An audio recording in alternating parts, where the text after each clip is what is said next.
What's up, everybody? I was just walking down to the water to check out the tides, and something popped into my head, something interesting, something that's specific to modelers, something that a lot of modelers don't think about, and something that you will learn the hard way. As a modeler, you have to realize that you're at the very beginning of the pipeline. And because of that, you need to have extra scrutiny, or there will be extra scrutiny over you and your work, because your work is going to be propagated across, in my case, it would be maybe 500 shots or 800 shots. Now, you have to try and understand how many people are going to be working on your model, and you have to take responsibility for it. So it's very different from a compositor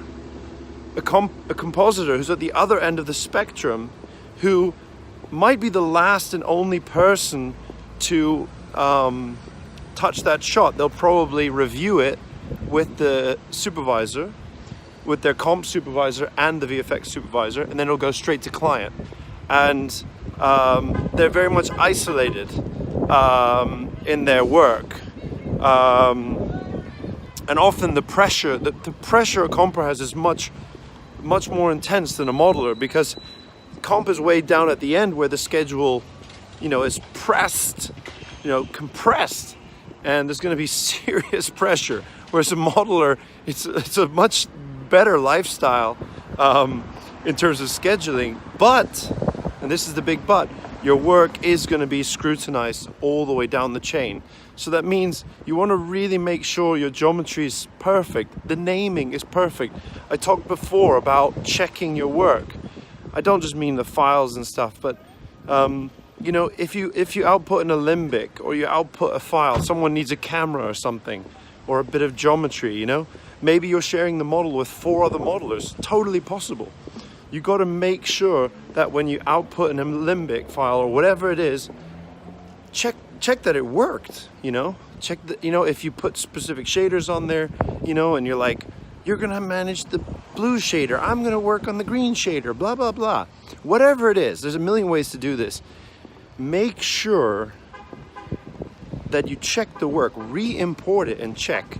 So just to reiterate that one thing, but just quickly wanted to talk about the very different spectrums between, front end of the pipeline as an artist to the back end. It's totally different.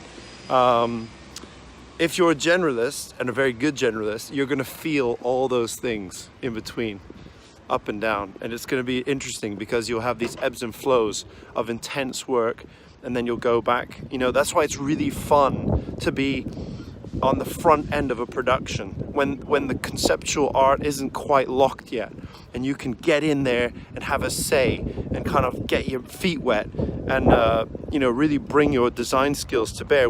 Because in the end, a modeler isn't just a modeler. You're not just a retopo artist.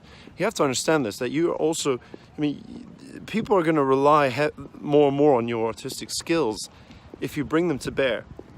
And I always try to do that in my work, even when it wasn't required of me, even when I just copied the artwork one-to-one. And I did this very much on Iron Man for Avengers, for the Mark 45. We had the artwork from Marvel, but I always presented alternatives. I always presented variations, Daito as well. You got to do those things. I think it makes you a better artist, more reliable. It makes you the go-to person for models if you want to be working on that super high end. By that I mean superhero, super detailed assets that are going to get the screen time that we all dream about and all hope for, the ones that's on the poster. It's on the poster. Anyway, I'm getting too excited. I hope that's helpful. Just an extra little tidbit there. I just come down to the water. This is where I swim every morning, and it's goddamn cold. It's 43 degrees. I don't know what that is in Celsius. I think it's like 9 Celsius. I wear a wetsuit, but it's sleeveless, and it really kicks my ass, but it gets me in gear. And even this morning, no joke, this morning a seal rubbed up on my leg, on my left leg, twice, right over there by the flag. So it definitely makes your mornings really exciting, and kicks you right into gear, and gets me set on the goals I want to achieve for that day, and makes me just kind of think about where everyone's at, where's the team at, yeah, making it happen. All right, guys, I hope that was useful. Let me know. Talk soon. One more thing I wanted to add to that video. I was just watching it, reviewing it, editing it, and there's a few critical things that I skipped over, which are, you know, if you're presenting variations or you're adding certain design elements that are not in the conceptual work, it doesn't mean that you're just doing it for the hell of it, that you're just doing it to be an artist. No, you're doing it because as you adapt the character or the asset from a 2D piece of artwork, which has no dimension, to a 3D functioning animation ready asset, you're gonna find that things don't work.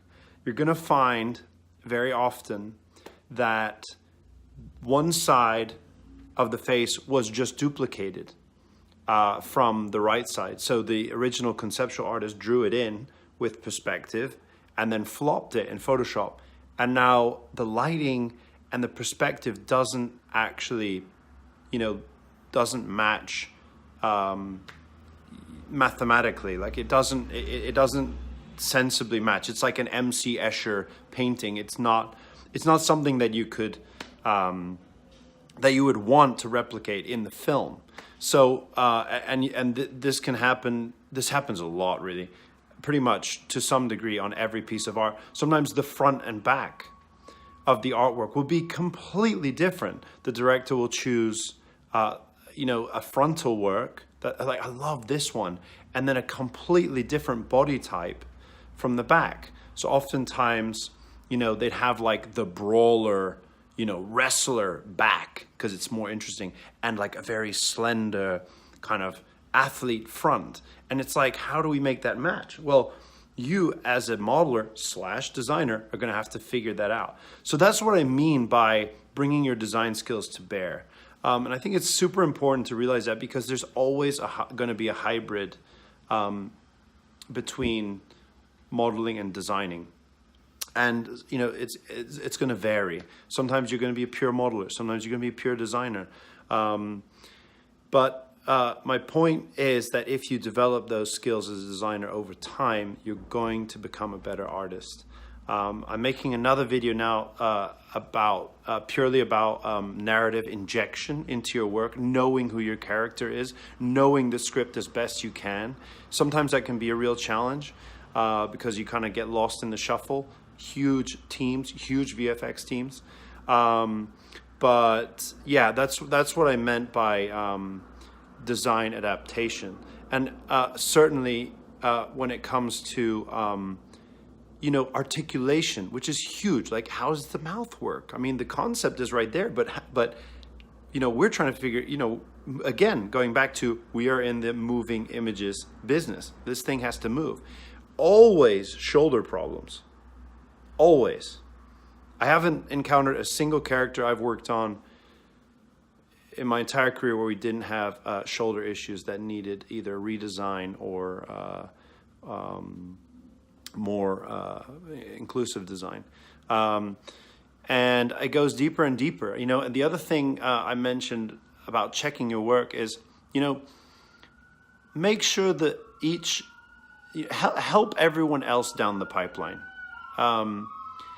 And you can do that by making sure, if there are any moving parts. Sorry, there's always drama going on here. if there are any moving parts,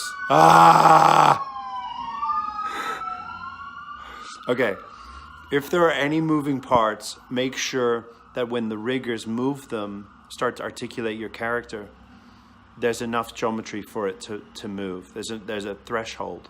That's a common issue, that they don't have to start stretching your geometry.